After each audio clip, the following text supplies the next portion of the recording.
Plan లేకోకుండా, ఆవేశంతో ఉండి, ఆలోచన లేకోకుండా ఉన్నవాళ్ళు ఎవరన్నా ఉన్నారంటే అది మా కాపు జాతేనండి. మా కాపు జాతికి 2017లో ఇదే చంద్రబాబు నాయుడు గారిని అధికారంలో తీసుకొచ్చామని మా మీద ప్రశంసలు కురిపిస్తూ అసెంబ్లీలో 5% రిజర్వేషన్ ఇచ్చిన మాట వాస్తవం అండి.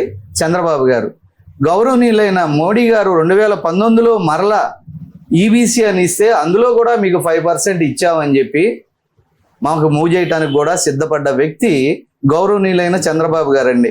కాపు కార్పొరేషన్ పెట్టి కాపు కార్పొరేషన్ ద్వారా అనేక మందికి నిధులు ఆ రోజుల్లోనే 2000 కోట్లు అవి ఇవి ఇచ్చిన చరిత్ర కూడా ఉందండి. కాపు లోన్స్ ఇచ్చిన చరిత్ర ఉందండి. రామాంజనేయులు గారి ద్వారా, చలమలశెట్టి రామాంజనేయులు గారి ద్వారా కాపు కార్పొరేషన్ చైర్మన్ అండి. ఆ రోజున పాపం ఆయన మరణించాడు, ఆయనకి మా సానుభూతి. అయ్యా ఆ తర్వాత మా విద్యార్థుల్ని విదేశీ విద్యా విధానానికి పంపిన విధానం కూడా ఉందండి, విదేశాల చదువులకి. మరి దానికోసం పెండింగ్ పడినటువంటి ఫండ్స్ను కూడా మరి ఇదే 5 సంవత్సరాల్లో గౌరవనీయులైన జగన్మోహన్ రెడ్డి గారు ₹1 కూడా తిరిగి ఇవ్వటం జరగలేదండి. ఇవాళ అవన్నీ చూసి గుర్తుపెట్టుకుని కాపులందరూ ఐక్యమయ్యి కులాలను ఐక్యత పరుస్తా, కులరహితంగా మనం ఉందాం, మనందరం కలిసి మేధావైనటువంటి చంద్రబాబుకు సపోర్ట్ చేద్దాం, గతంలో ఉన్న కక్షలు కార్పణ్యాలు మరిచిపోదాం అని చెప్పి గౌరవనీయులైన పవన్ కళ్యాణ్ గారు ఇచ్చిన పిలుపుతో మేము చంద్రబాబు గారికి సపోర్ట్ చేయటం, 100% ఆయన్ని గెలిపించటం. దానికి ఉదాహరణే ఈ ఎన్టీఆర్ జిల్లాలో చూసుకోండి. ఏ ఒక్క సీట్ అన్నా జనసేన ఉందా? వాళ్ళని మాకు సీటు లేకపోయినా మిమ్మల్ని గెలిపించిన చరిత్ర. ఎక్కడో ఢిల్లీ నుంచి వచ్చి అనేక కుంభకోణాల్లో ఉన్నటువంటి బీజేపీ వారిని, బీజేపీ వారిని, ఆయన ఎవరో గౌరవనీయులైన సుజనా చౌదరి గారిని 1 టౌన్ మైనార్టీస్ అత్యధికంగా ఉన్న ఏరియాలో గెలిపించిన చరిత్ర కూడా జనసేన పార్టీదండి. ఇది జగమెరిగిన సత్యం. ఇవాళ ఏయో పలవల చిలవల్లో 4 సంవత్సరాల టైం ఉంది, లేదు ఇంకా ఇది ఉంది, మన పార్టీయే డెవలప్ అవ్వాలి పక్కన. ఇప్పుడు ఈ చిన్నపిల్లలు ఆడుకునేటప్పుడు చదువుకుంటాక మనం స్కూల్స్కి వెళ్ళేవాళ్ళం అండి. నా పలక అరిగిపోయిలా అని తుడిసి నీళ్లు ముంచి, నా పలక ఎండిపో, ఆడి పలక పగిలిపో, నా పలక అట్లా ఇవాళ పరిస్థితి వచ్చేసిందండి. మేము కూడా గమనిస్తున్నాం. మీకు అవసరమైతే ఫోటోలు పెట్టారు, అబ్బో ఆయన లేనిదే మేము లేము అన్నారు, అనేక విధాలు చూశారు. ఇవాళ టీడీపీ జనసేన ఎమ్మెల్యేలు ఉన్న చాట కూడా టీడీపీ వారికే పనులు జరుగుతున్నాయండి. ఇలాంటి పద్ధతులు ఆపి రేపొద్దున ఈ 4 సంవత్సరాలతో అయ్యేది కాదు. జగన్మోహన్ రెడ్డి గారిని మనం తక్కువ ఎస్టిమేషన్ వేయకూడదండి.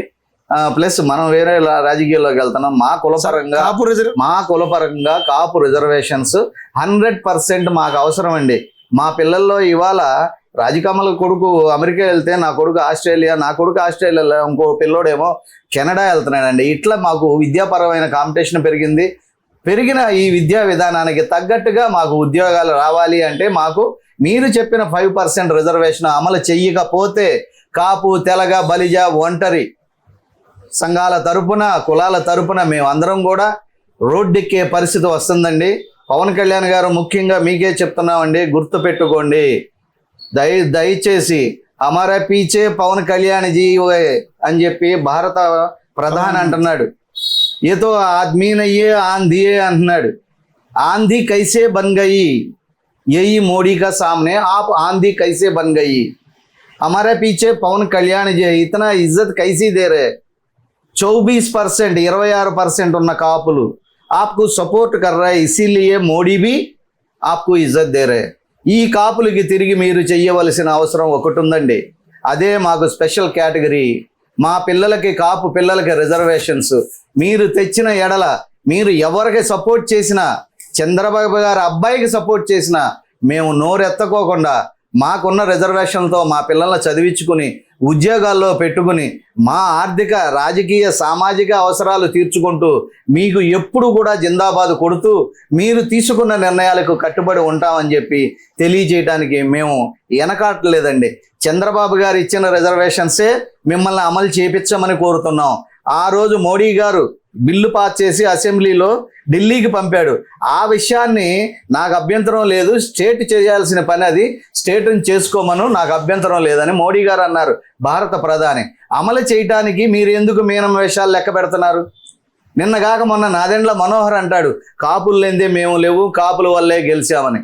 చంద్రబాబు అంటాడు, అట్లాగే ఈయన అంటాడు.